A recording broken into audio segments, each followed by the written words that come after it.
Everybody, movie review next door here, and I know I haven't been around much. A lot of stuff has been busy, finally going on a date soon, so it's been stress and there's good stuff coming my way, which is nice. Um, just out of the blue, wanted to review a movie, and today I will be reviewing Triple Frontier. This film is from 2019, directed by J.C. Chandor, and it stars Oscar Isaac, Ben Affleck, Charlie Hunnam, Garrett Hedlund, and Pedro Pascal. Now, in this film, struggling to make ends meet, former special ops soldiers reunite for a high stakes heist, stealing $75 million from a South American drug lord. Pretty simple. Now, what do I think of this film?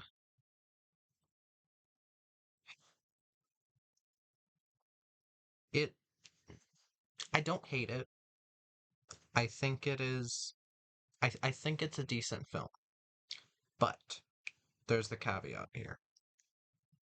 I really, really, really like the second uh the second act of this, the whole heist and like them planning for it and all that. I'm not big on the first like 30 minutes of this movie though, of them setting up each other's characters because I don't like three of the five characters. And maybe it's due to the acting, maybe it's because of the casting. I'm not 100% sure, but and the third act is kind of underwhelming for me. Given how good the second act is, that's an issue with me with movies. If like something in the beginning or middle is so fantastic that the end doesn't really even like compare at all, it's kind of disappointing. And I do feel it's disappointing. But let me get to the actors. Oscar Isaac as Santiago Hope Garcia. He's good. I think he's the best actor in the film, or gives the best performance in the film. He is the leading role, which that does help a bit. Um, I haven't seen him in much. Most of the things I've seen him in Drive. Um, frickin', I can't think of what I've seen him in, but I know that people consider him a good actor. He works here. I do think there are moments where his acting feels very off, and I'll say that with a lot of the others in this film. Um, but he's fine. Ben Affleck as Tom Redfly Davis is the other character that I actually liked. I like, even though it does do kind of the stereotypical like, oh, I've got $2, I can't pay the mortgage, that kind of thing. Literally, he like picks up a page that says like, "Honey, pay this," and it's like, eh. And I'll get into some of the issues with the writing, um, which I don't usually get into because it never really sticks out much. But given the budget this is, they should have known better. But Ben Affleck works in this type of role. Again, he has his off moments. I think for the most part, Ben Affleck is a pretty decent actor. I think The Accountant is his best performance so far, given that he was doing something so vastly different, and I had so much fun watching that. But yeah, um, Charlie Hunnam as William Ironhead Miller. He's fine. The main issue with him, there's two main issues. He's an English actor doing an American accent, and it does stick out quite a bit. His English accent does slip through quite often, and it does throw me off because he's supposed to be American. And two, it is so clear that he's trying to give himself more of a gruff voice. Like I can tell. I've been in like, well, I mean, I haven't worked in that field, but like I've been talking to people who like deal in like voice stuff, and I can tell when he's doing it. So it does kind of come off phony, and I don't exactly buy him in that role. Garrett Hedlund plays Ben Miller, who is William's brother, I think. They never really mention it. They have the same last name, so I guess they're supposed to be brothers, and the actors do look quite similar. It's good casting for that. I don't mind Garrett Hedlund in this. It's just that there's not really much to write home about either. He doesn't really feel like he would be a DEA agent. Or special ops, whatever. It just doesn't really seem like good casting. And Pedro Pascal as Francisco Catfish Morales. I'm not a big fan of Pedro Pascal. I know a lot of people love him from frickin' Mandalorian. I know a lot of people love him from random other shit. I know. I don't care. I'm not a fan of him. I never have been. I don't think I ever will be. And that is one of the main reasons I put off watching massive uh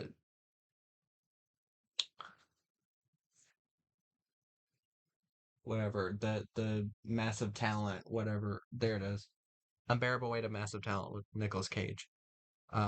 Is mostly because of him and Tiffany Haddish being in that, which I don't know who the fuck chose that. But um but yeah, this film, it's one of those that like marketed itself as an action movie, and I guess it's technically an action movie. There's enough action scenes for it to be an action movie. There's one at the beginning that's decently well done.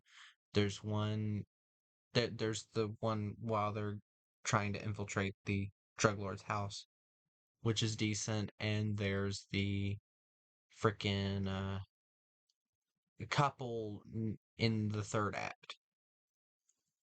They're not like fantastic or anything. They work, but yeah, I don't know. The fact that I looked up the budget of this and it was 115 million annoys me because first of all, one that would first thing with that would be okay. The reason this has so much spent on it is because of the actors. Ben Affleck hasn't really been in a ton of like huge budget movies around this time period when it came out 2019. Two, Oscar Isaac is mostly a supporting role, so I don't see where the money I don't see where the money went other than like the cinematography, which wouldn't cost $115 million. So I don't know where the money went.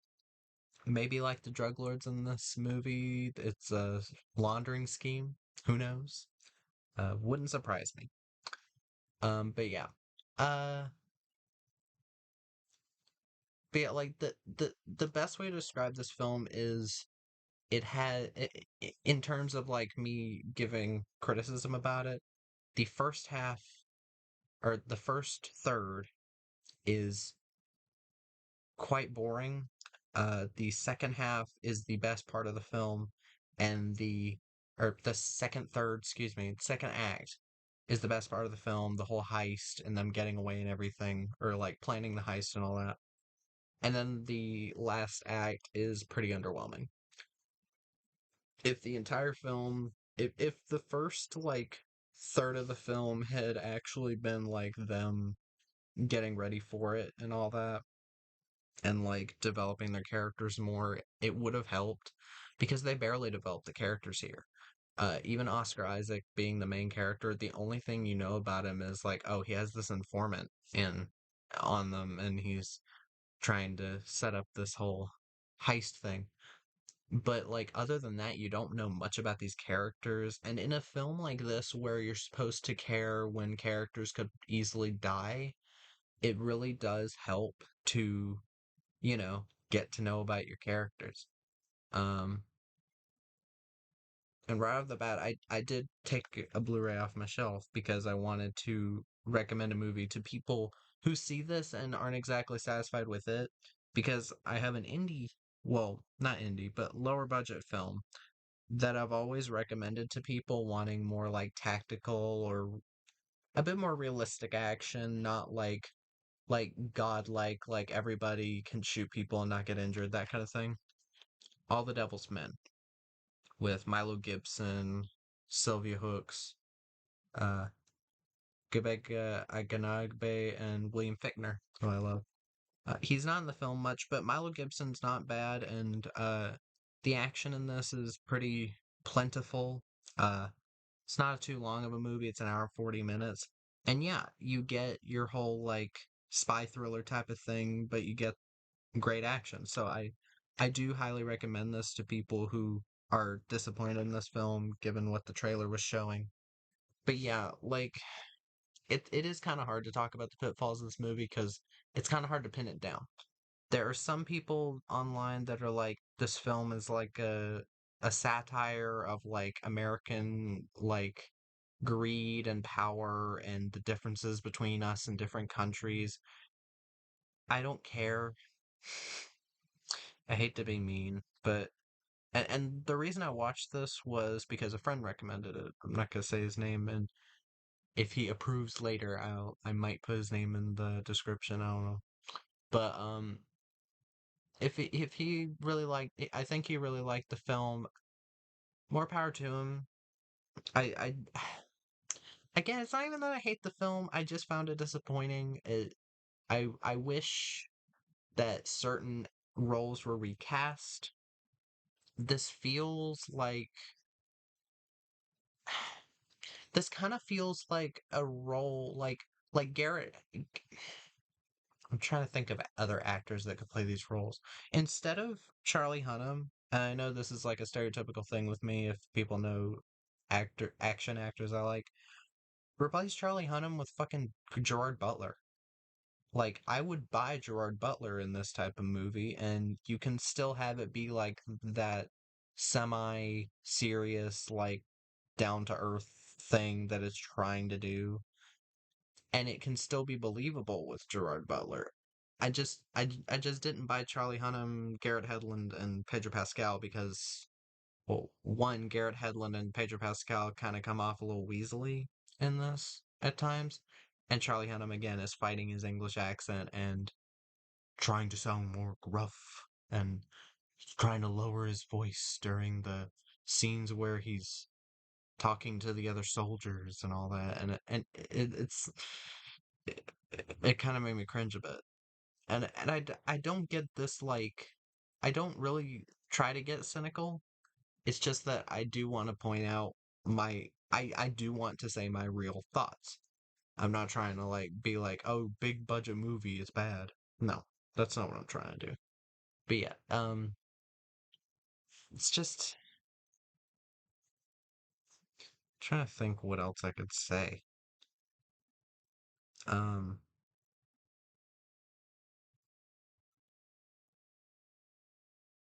but like the film does have positives, it does.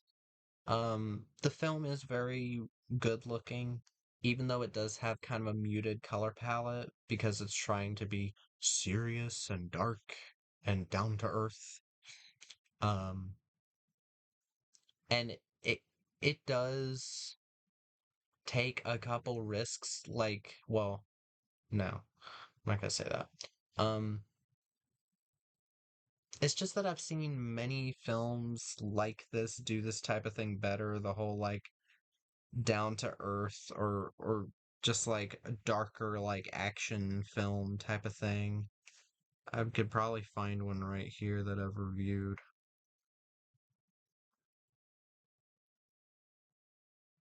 Like Tom Clancy's Without Remorse from 2021 with Michael B. Jordan. Even though I don't love Michael B. Jordan as an actor, I think he's good in that role. He sold me on it.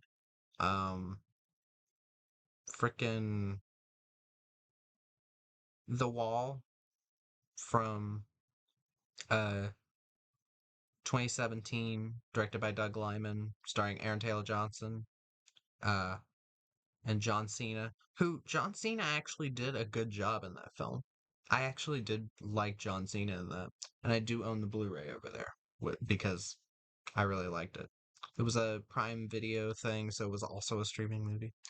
Um, but yeah, other than the ending to The Wall, which I'm not crazy about, I feel like if you just cut the film right before that ending, it would be perfectly fine. But Aaron Taylor Johnson did a good job, and so did John Cena. Like, there are other films that try to do the whole, like, action thriller, but, like, more realistic, more dark, more grungy thing better. Um, if I just look at, like, action movies, I can probably find one.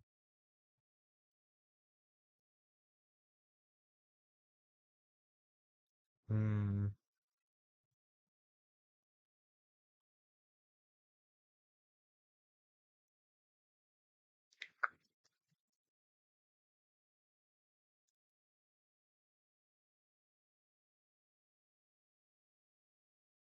Mm, I'm trying.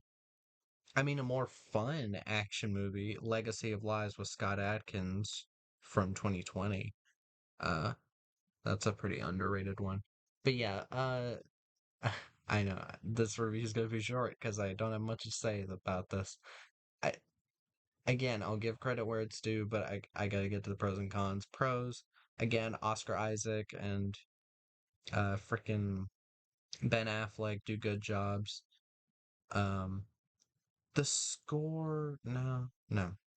Um, the direction from J.C. Chandor is good. The cinematography from Roman Vasyanov. Apparently, he did the cinematography on movies like Bright, Fury, End of Watch, Suicide Squad. I guess he's a David Ayer guy. Um, because those are all David Ayer movies.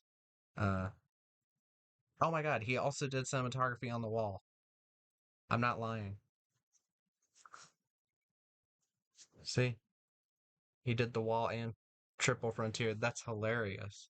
Because this did feel like The Wall. The Wall was like way lower budget and just so much more effective for me.